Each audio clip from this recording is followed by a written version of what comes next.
Sir मुझे समझ नहीं आ रहा, क्या सिर्फ पांडास और नंपाई सीख लूं? पावर बीआई भी सीखना है? विजुअलाइजेशन पाइथन से करूं या पावर बीआई से? डेटा पाइपलाइंस भी सीखनी है? और सबसे इम्पोर्टेंट, जॉब के लिए एक्चुअली क्या चाहिए यार? अगर आप भी डेटा एनालिटिक्स की जर्नी स्टार्ट कर रहे हो और इन्हीं क्वेश्चन में फंसे हुए हो, तो आज का वीडियो आपके लिए ही है। क्योंकि बिगिनर्स अक्सर एक बहुत बड़ी मिस्टेक करते हैं, पता है? वो स्किल्स कलेक्ट करते रहते हैं लेकिन रोड मैप नहीं बनाते कभी। और रिजल्ट क्या आता है? 6 महीने बाद भी जॉब नहीं लग रही होती। और वही मैं अपनी मेंटरशिप प्रोग्राम में भी सबको बताता हूँ। Hello everyone, welcome back to unfiltered data analytics. और आज की वीडियो में हम एक सब्सक्राइबर का अगेन क्वेश्चन ले रहे हैं। जैसा कि मैंने आपको बोला था, कमेंट सेक्शन में मेंशन कर दिया करो, हम डिटेल पे उसको लेकर के वीडियो बनाएंगे। तो यहाँ पे अवंतिका जी ने पूछा है, भैया पाइथन में सिर्फ पांडास और नंपाई सीख लूँ क्या? विजुअलाइजेशन के लिए पावर बीआई यूज़ करते हैं या पाइथन? और डेटा पाइपलाइंस क्या होते हैं या इनमें क्या करना है हमें, है ना? तो मुझे लगता है कि काफ़ी अच्छा क्वेश्चन है और ये सिर्फ उनका क्वेश्चन नहीं है, ये ऑलमोस्ट सभी बिगिनर्स का होगा।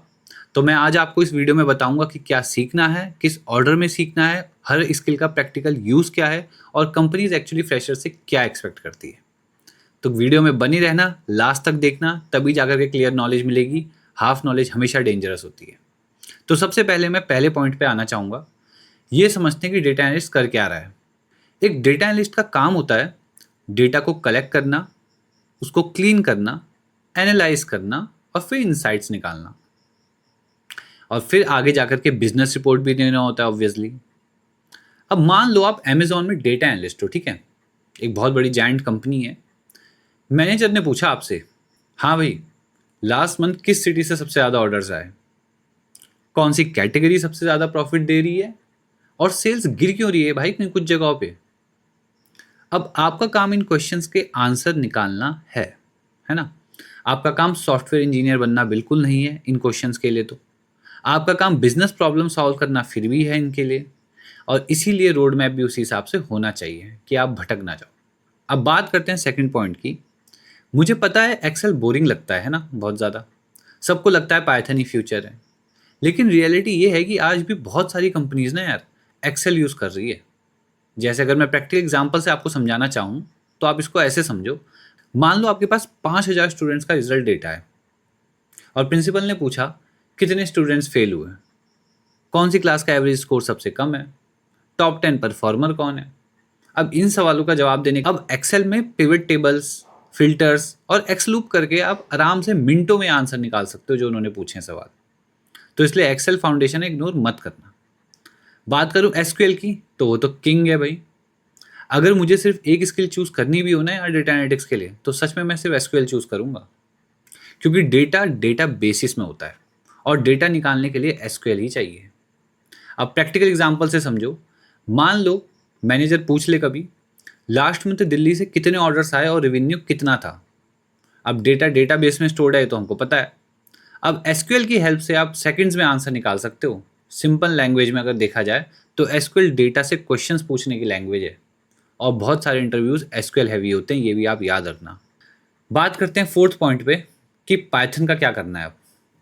तो वापस से अगर मैं आऊँ अब अवंतिका जी के क्वेश्चन पे, तो उन्होंने बोला कि क्या सिर्फ पांडास और नंपाई इनफ है?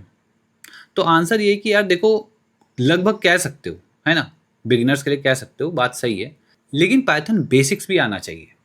जैसे मैं आपको एग्जांपल बोलूँ, मान लो रोज आपको 20 एक्सेल की फाइल्स मर्ज करनी पड़ती है।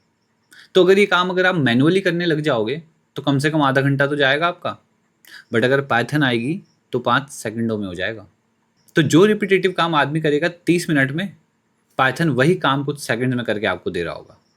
इसीलिए पाइथन ऑटोमेशन के लिए बहुत पावरफुल टूल है ना? बात करते हैं पॉइंट 5 पे कि नंपाई क्या करेगा फिर।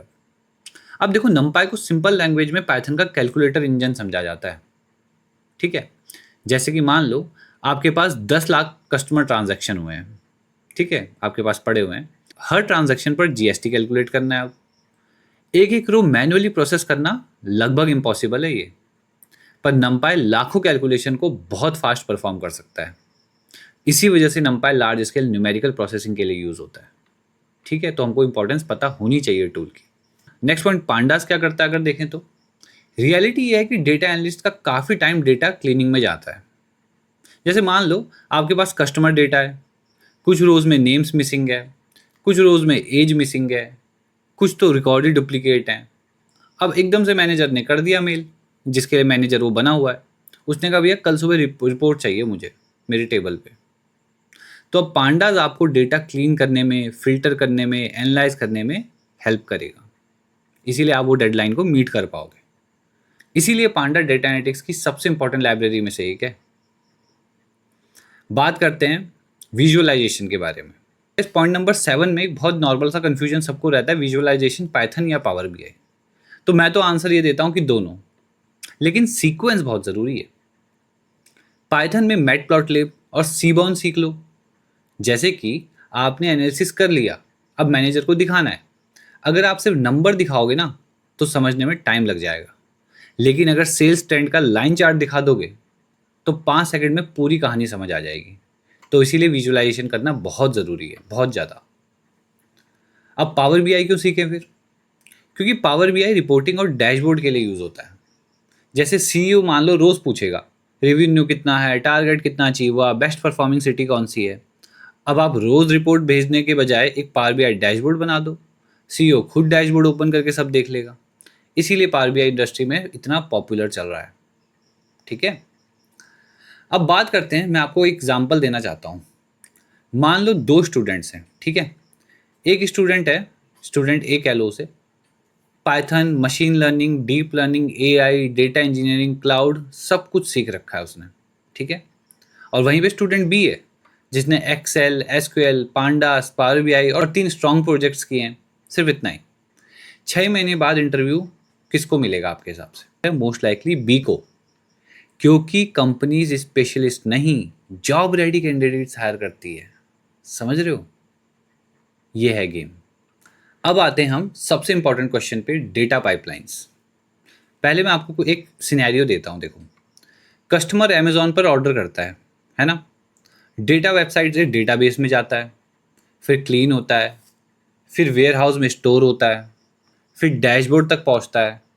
अब ये पूरा प्रोसेस जो है, इसी को हम बोलते हैं डेटा की पाइपलाइन। अब टूल्स की बात करूँ तो Airflow, Azure Data Factory, Kafka, Spark. लेकिन बिगिनर डेटा एनालिस्ट के लिए मैंडेटरी बिल्कुल नहीं है। पहले Excel, SQL, Python, Power BI strong करो, बाद में डेटा इंजीनियरिंग के कॉन्सेप्ट सीख लेना। ठीक है, तो अगर आज कोई बिगिनर मुझसे पूछे कि भैया क्या सीखूं, तो मेरा रोड मैप रहेगा यार, स्टेप वाइज बता रहा हूं मैं आपको। एक्सेल, एसक्यूएल, पाइथन के basics, NumPy, Pandas, visualisation, Power BI, फिर प्रोजेक्ट करने हैं, रेज्यूम बनाना है, फिर इंटरव्यू में बैठना है। बस इतना रोड मैप काफ़ी है, ज़्यादा ओवर थिंकिंग करके कोई फ़ायदा नहीं है। थोड़ा बहुत मैं ज़रूर कहूँगा, अपनी स्ट्रेंथ के हिसाब से आप इसको चेंज कर सकते हो, आप कुछ चीज़ें बढ़ा सकते हो। आप भी डेटा एनालिटिक्स स्टार्ट कर रहे हो तो कमेंट करके बताओ मुझे। प्लस आपकी कोई क्वेरी है वो कमेंट सेक्शन पे लिखो। और लास्टली बोलूँगा, कम्युनिकेशन प्रोग्राम में रन करता हूँ, हम ऑलरेडी उसमें बहुत अच्छे से काम कर रहे हैं। अगर आपको लगता है सॉफ्ट स्किल्स और कम्युनिकेशन स्किल्स में काम करना है, वो स्ट्रांग नहीं है, तो आप मुझे मेल कर सकते हैं। डिस्क्रिप्शन में ईमेल आईडी होगी और चैनल्स के लिंक हैं, वो भी आप ज्वाइन कर सकते हैं, जहाँ पे मैं अपना डेटा अपडेट करता रहता हूँ। तो thank you so much for watching guys. मैं मिलूंगा आपसे नेक्स्ट वीडियो में फिर से किसी प्रैक्टिकल डेटा एनालिटिक्स टॉपिक के साथ।